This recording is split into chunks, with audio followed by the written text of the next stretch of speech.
gunitain ang mga nabuwal sa dilim ng gabi. Ang buod ng buong nobelang pinamagatang Noli Me Tangere na isinulat ni Dr. Jose Rizal. Ang binatang si Juan Crisostomo Ibarra ay isang Pilipino, ngunit siya ay pinag-aral ng ama na si Don Rafael sa ibang bansa. Mahigpit 7 taong itong tumira sa Europa bago ito muling bumalik ng Pilipinas. Naghanda ng malaking salo-salo sa bahay ni Kapitan Tiago upang salubungin ang binata. Inimbitahan din ng ilang panauhin katulad ni na Padre Damaso, Padre Sibila, Teniente Guevara, Doña Victorina at ilang may impluwensya sa lipunan. Ipinahiya ni Padre Damaso ang dating kura ng San Diego, si Ibarra, ngunit wala itong ginawa bagkos pinagpasensyahan lang ang pari. Magalang itong nagpaalam at nagdahilang maibang pupuntahan. Si Maria Clara ang magandang kasintahan ni Crisostomo Ibarra. Siya ang anak-anakan ni Kapitan Tiago, ang isang mayamang tagatundo. Dumalaw si Ibarra kay Maria Clara kinabukasan pagkatapos dumalo sa pagtitipon. Nagkaroon ng pagkakataon ang magkasintahan na muling balikan ang kanilang mga alaala. Muling binasa ng dalaga ang liham na ibinigay ng binata bago pa ito tumungo sa Europa. Pinuntahan naman ni Ibarra si Teniente Guevara bago ito bumalis upang ipagtapat ang pagkamatay ng ama.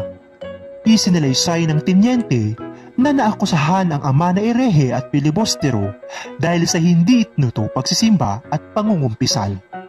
Ipinakilong ni Don Rafael dahil sa pagkamatay ng isang Kastila sa kasalanang hindi naman siya ang may gawa. Malapit na sanang malutas ang paglilitis nang magkasakit at kalaunay mamatay ang ama ni Ibarra. Ipinag-utos ni Padre Damaso sa isang sepulturero na hukayin ang bangkay nito at ilipat sa libingan ng mga intsik. Dahil sa lakas ng ulan ay hindi kinaya na buhatin ang bangkay kung kaya't itinapon na lang ito sa lawa. Sa kabila ng nangyari ay hindi hinangad ni Ibarra na makipaghiganti. Sa halip, ipinagpatuloy niya ang adikain ng ama na makapagpatayo ng isang paaralan. Naghanda ng isang pananghalian si Ibarra pagkatapos ng pagbabasbas.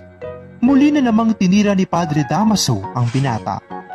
Sa pagkakataong ito ay hindi na nakapagpigil sa Ibarra. Kamuntikan na niyang saksakin ng pari kung hindi lang siya napigilan ni Maria Clara. Dahil sa nagawa ni Ibarra, siya ay naging ekskomunikado. Sinamantala ni Padre Damaso ang pagiging ekskomunikado ni Ibarra at inutusan si Kapitan Tiago na itigil ang magpapakasal ni Maria Clara kay Ibarra. Nagpasya si Padre Damaso na ipakakasal si Maria kay Alfonso Linares. Sa labis na pagdaramdam ng dalaga ay nagkasakit ito. Sa tulong ng Kapitan General ay napawalang bisa ang pagiging ekskomunikado ni Ibarra. Subalit may mga taong sumalakay sa kwartel at si Ibarra ang pinagbintangan. Kahit walang kasalanan ay dinakip at binilanggo ang binata. Nakatakas si Ibarra sa tulong ni Elias. Nabigyan naman ng pagkakataon ng magkasintahan na makapag-usap bago gawin ang planong pagtakas. Doon nalaman ni Ibarra na si Padre Damaso ang totoong ama ni Maria Clara, kung kaya't tutol ito sa pagmamahalan at planong pagpapakasal ng dalawa. Gamit ang bangka ay itinakas ni Elias si Ibarra. Nakalagpas man sila sa ilang Guardia Civil, nasundan pa din ang kanilang bangkang sinasakyan. Iniisip ni Elias na iligaw ang mga humahabol sa pamamagitan ng paglusong dito sa tubig. Sa pag-aakalang si Ibarra ang tumalon, ay hinabol at pinaputukan ng mga sibil hanggang sa magkulay dugo ang tubig. Nawalan ng pag-asa si Maria Clara dahil sa pag-aakalang patay na si Ibarra. Napagdesisyonan nitong pumasok sa kumbento upang maging isang madre. Napilitang pumayag si Padre Damaso sa dalaga dahil magpapakamatay daw ito pag hindi ito pumayag. Noche Buena nang makarating si Elias sa gubat ng mga Ibarra na sugatan at nanghihina. Doon ay natagpuan niya si Basilio at malamig na bangkay na sisa. Bago tuluyang bawiin ng buhay ay nanalangin si Elias. Mamamatay siyang hindi nakikita ang maningning na pagbukang liwayway. Ngunit para sa mga makakikita, bili niya na batiin ito at huwag ding makakalimot sa mga nabulid sa dilim ng gabi.